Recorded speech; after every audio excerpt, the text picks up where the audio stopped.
Welcome to Terrell Talk. I'm Donna Terrell. This is part 2 of our segment on Fox16.com with Officer Tommy Norman, who needs no introduction because everyone knows him. Again, this is a show where I talk to interesting people who make news.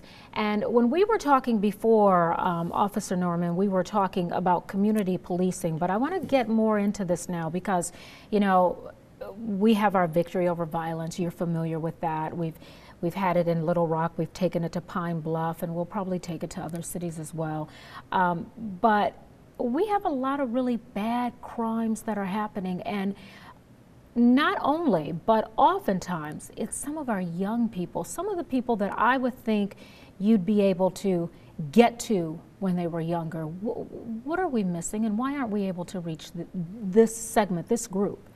You're right, and as a police officer for the last 20 years, I've seen a child that may be 4, 5, 6 years old would run to my police car and couldn't wait for me to get to work, to drive down the street. But some of these young people, they get involved in criminal activity, gangs and drugs, and sometimes they're showed more love there than they are at home. And it happens, and it's unfortunate. And so they choose to remain loyal to, you know, the streets. The place where they're getting the love. Right. So, I'm glad you brought that up, because as long as you've been working, I am sure you have seen children that, you know, would have back then been on social media with you. You've been in their company. They've been around you many, many times. And now, what does it feel like when you have to go and arrest them?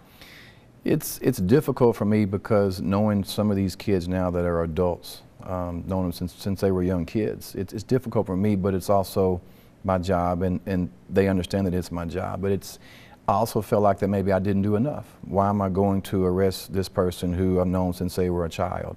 What could I have done? What more could I have done? Could I spend more time with this child and this family? And you know, we could all as a society do more. I don't think we will ever do enough to make a difference. You know, because I've seen you in so many, on television and just different places, especially social media. You know, I follow you on social media.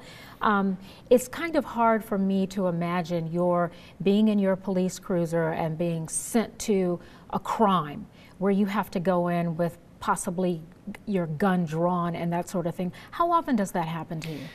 Me, not so often, and I really feel as if it's a result of spending so much time in the community the last 20 years that when you arrive on scene and someone sees a police officer that they feel at ease with, a lot of times that ease is attention. And so it all goes back to community policing. You arrive on a call and someone sees that officer that they see every day. Things sometimes typically will go smoothly, not every time, but sometimes because of just your reputation. Reputation can say a lot.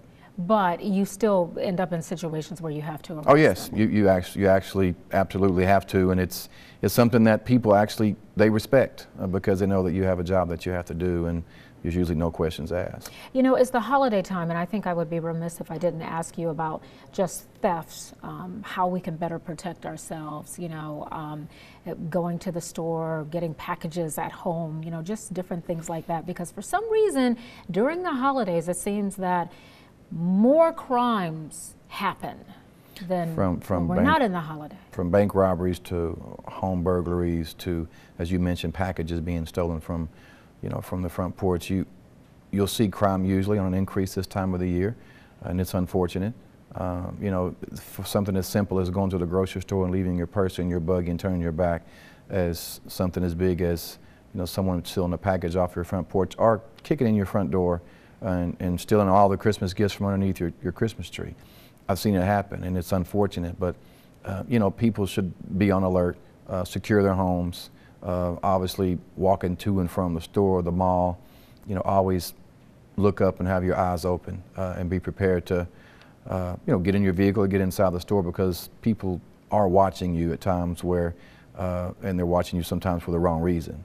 And you don't even know that they're watching you.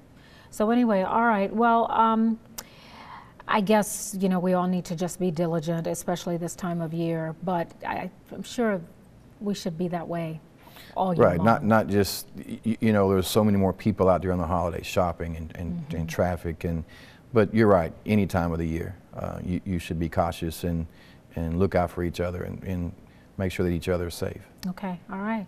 We're talking to Officer Tommy Norman. So nice to have him here. He's such a popular officer in our community and definitely knows community policing. This is the end of our second segment, but we will return with part 3 of our interview with Officer Norman. Thanks for joining us.